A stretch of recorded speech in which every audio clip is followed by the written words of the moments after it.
Assalamualaikum warahmatullahi wabarakatuh. Selamat datang kembali di Yusna Channel. Oke, semoga video yang kita bagikan selalu bermanfaat. Amin ya rabbal alamin. Mendidik anak butuh ilmu tentang cara dan bagaimana. Tanpa ilmu, tujuan yang baik bisa berakhir buruk. Ada anggapan bahwa menegur anak itu baik, tapi jika cara dan tempatnya salah, maka akan mengakibatkan efek buruk. Alih-alih anak itu menurut, muka anak malah jadi berkerut. Nah, bagi para orang tua, mari belajar bagaimana cara menasihati anak, dan di waktu yang bagaimana anak akan lebih mudah mendengarkan orang tuanya. Ada beberapa waktu yang tepat menasihati anak jika mereka melakukan kesalahan. Waktu dan tempat yang tepat akan lebih membekas di otak anak dan menetap lama. Jadi, jangan menegur anak di 3 tempat nih ya bunda. Yang pertama, saat anak sedang marah. Kenapa tidak boleh menasihati anak saat mereka lagi marah? Perlu bunda ketahui, ketika marah, aliran darah akan meningkat. Tidak hanya itu, jantung juga akan berdetak lebih kencang akibat aktifnya hormon stres. Nah, ketika aliran darah mengalir cepat, otak tidak bisa menerima pesan secara normal. Pikiran mengarahkan otak untuk merubah fokus ke dua hal, yaitu fight or flight. Maknanya apa? Keadaan marah membuat otak merubah konsentrasi ke arah tangan dan kaki. Ini yang membuat orang melawan atau menghindar. Kondisi anak saat marah mengakibatkan mereka hilang konsentrasi otak, akan sulit menangkap sinyal yang disampaikan. Akibatnya, anak tidak mampu memahami pesan nasihat orang tuanya karena aliran darah terfokus ke tangan dan kaki. Lalu, apa yang harus dilakukan para orang tua? Jika melihat anak sedang marah, cukup diamkan mereka. Biarkan amarah yang ada hilang, baru kemudian ajak bicara secara baik-baik. Ingat, jangan sampai terbawa emosi. Ini malah akan memperburuk keadaan. Jika melihat api, maka yang kita bawa adalah air. Jangan malah membawa api lagi. Hal yang sama pada anak. Jika mereka sedang marah, usahakan sebagai orang tua kita bisa mendinginkan mereka. Waktu terbaik menasihati anak adalah saat mereka sedang tenang, bukan pada saat sedang emosi. Pahami keadaan kondisi emosi anak dan cari waktu yang tepat untuk menasihatinya. Oke, yang kedua, saat anak sedih. Kebalikan dari marah, sedih mengakibatkan aliran darah menurun. Uniknya, baik marah ataupun sedih memiliki efek buruk pada jantung karena pengaruh hormon stres.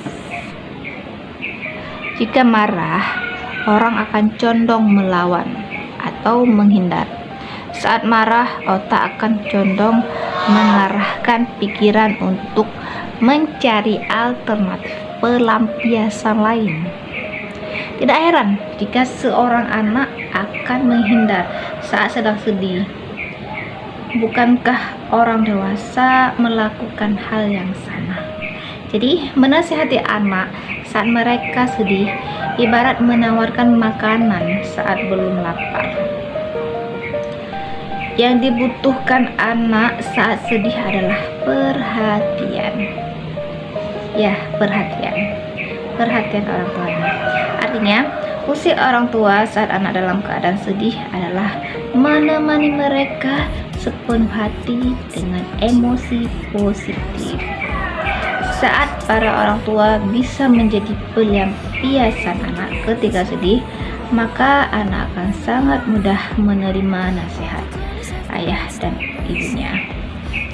Sebaliknya, jika orang tua memaksakan menasihati anak saat mereka sedih, maka mereka akan menolak pesan yang disampaikan. Yang ketiga, saat anak lapar. Apa yang terjadi pada otak saat seseorang lapar?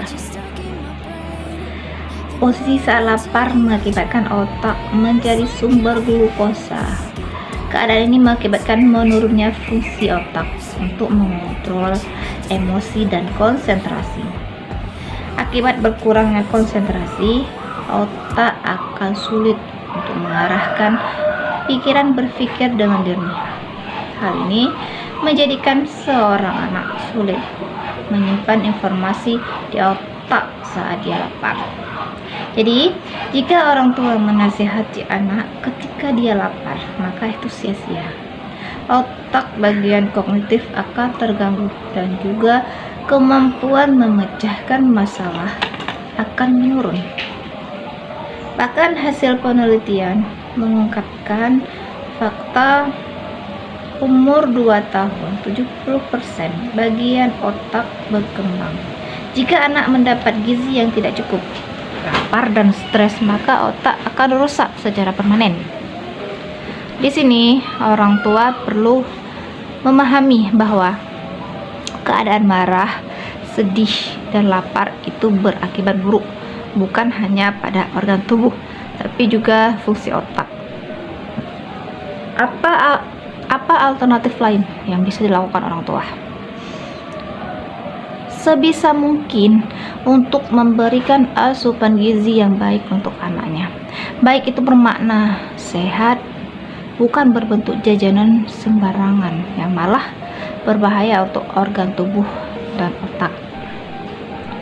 Makanya, ada baiknya saat anak dalam keadaan lapar, cukup memberikan makanan untuk mereka. Tapi perlu diingat, jangan berlebihan.